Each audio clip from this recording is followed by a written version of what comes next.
Bonjour à tous. Aujourd'hui, je vous retrouve pour parler de la semaine 8. Donc la semaine 8, c'est un point un peu spécial. Donc je vous ai tourné un tuto explicatif. Ce sont des demi-brides croisées. Alors déjà d'une, on ne voit pas trop. En fait, le rendu avec cette couleur, je m'en suis rendu compte après. Donc je vous ai tourné un tuto pour vous apprendre à crocheter les demi-brides croisées. Et surtout, je vous les fais en blanc. Comme ça, le résultat est complètement différent, vous verrez. Après, c'est pareil, moi, comme vous le savez, c'est pour finir mes restes d'acrylique. Donc peut-être qu'en coton, ce sera encore un rendu différent. Donc, vous allez voir, c'est très très simple pour réaliser ce carré.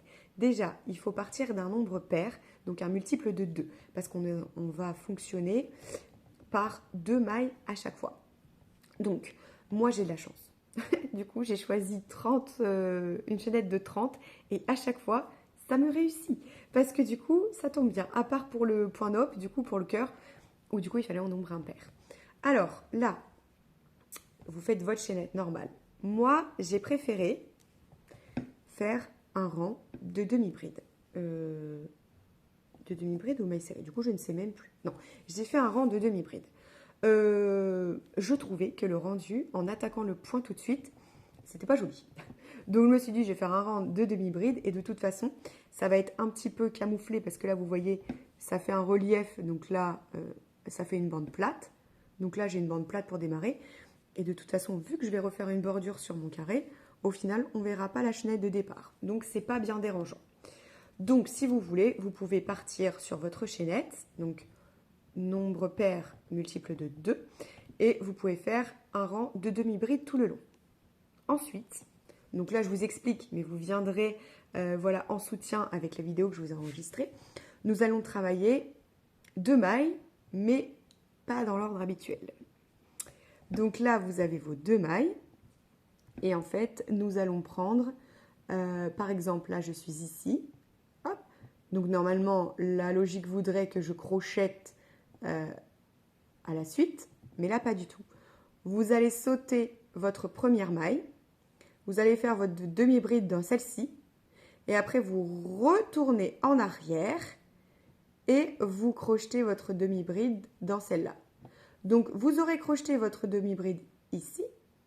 Et après, vous viendrez par-dessus faire la demi-bride pour aller en arrière.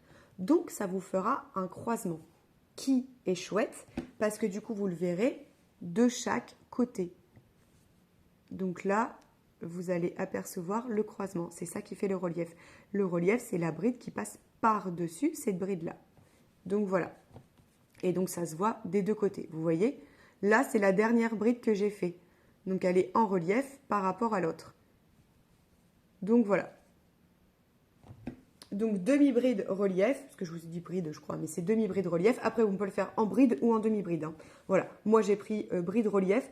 Vous verrez dans la vidéo explicative, tout simplement, la demi-bride, pardon, est plus serrée. Vous voyez, ça fait des petits trous là. Si vous prenez en bride, ça risque voilà, de vous faire un plus gros trou. Après, vu qu'on était sur des points assez serrés, la demi-bride était pour moi, voilà, par rapport aux autres points, une logique. Vous voyez, ça ressort pas mal. Donc voilà, n'hésitez pas à me laisser un petit commentaire, voilà, si vous voulez plus d'explications, ou si ça vous convient, voilà, à liker, commenter, ça serait cool. Et je vous mets le lien de la vidéo explicative, comme ça vous n'aurez pas besoin de chercher. Voilà, toujours disponible en gaucher et en droitier, forcément. Voilà, donc je vous dis à très vite pour la semaine 9.